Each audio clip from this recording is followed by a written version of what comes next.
Who are we? A rather diverse group of people, different backgrounds, and certainly we look different from each other.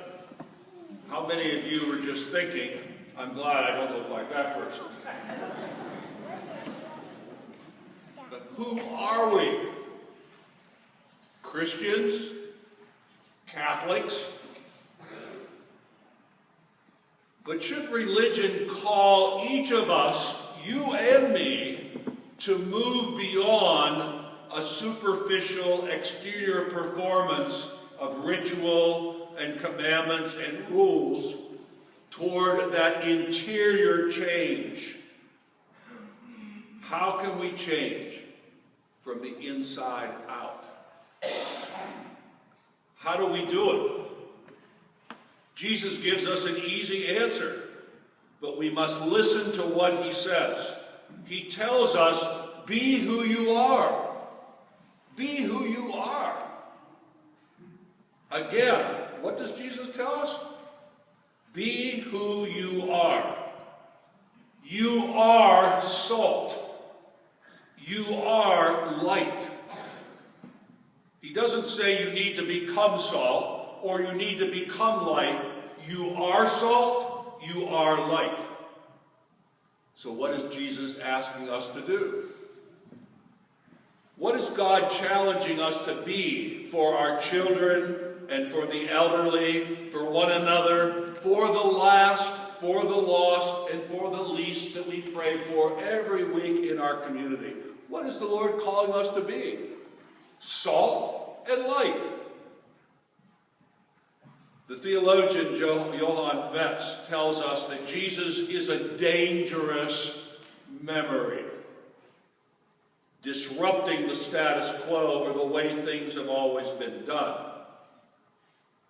The memory of Jesus should form and fashion our way of life, our thoughts, our words, and our actions, helping us to remember that we're part of a much bigger love story, God's love story. With February being Black History Month, I just read a story this past week of Ida B. Wells, an African-American journalist from Mississippi who wrote in 1894, following a Mississippi newspaper whose headline was, this was the headline of the newspaper, "Colored Man Roasted Alive, Attended by Thousands." That's for real. And Ida wrote, "Our American Christians are too busy saving the souls of white Christians from burning in hell fire to save the lives of black ones from burning in fires kindled by white Christians."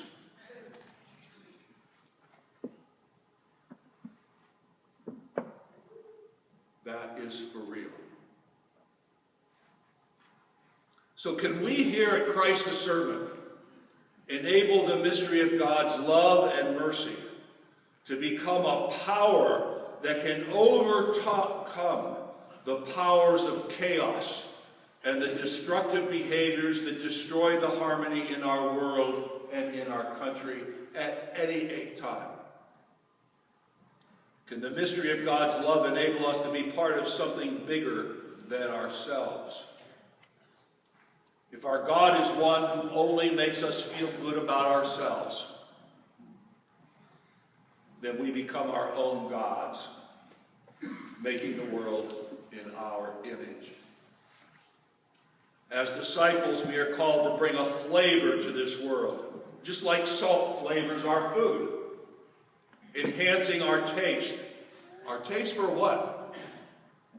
Our taste for justice and love and peace. Somehow that salt, us, we, you, me, should enhance the flavor of our community and our culture. And then I wonder if we can really share our light. Just as a candle or a flashlight enters the darkness, showing us a way through the darkness, the light doesn't take away the darkness around us. but it does provide enough space in the darkness so that we don't get lost and others don't get lost.